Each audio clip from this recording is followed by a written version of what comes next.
Hello hi friends जय जगन्नाथ। चलतु आज आम जाना गोटे भल question advent of Europeans.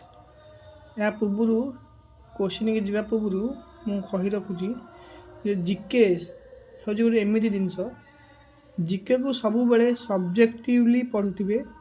Subjectively पढ़ले ही जीके क्वेश्चन की आपण मैंने सॉल्व करें। तो चलतु प्रथम आज जाना एडवेंट ऑफ यूरोपियंस माने भारत को यूरोपियंस हिसाब से केउ माने आसी थिले। तो पर्तुगीज माने भारत को प्रथम आसी थिले, तापरे आसी थिले डच, तापरे आसी थिले इंग्लिश माने, तापरे आसी थिले डानिश, तापरे आसी थिले फ्रेंच।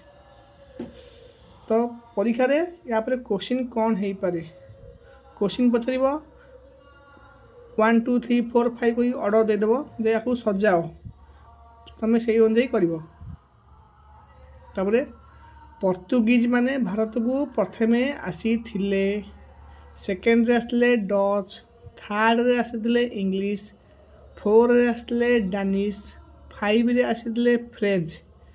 तो सही भली भारत प्रथम जाइए प्रथम भारत को छाड़ी पड़े किए सी हूँ फ्रेंच, लास्ट को छाड़ी जाइए पर्तुगीज।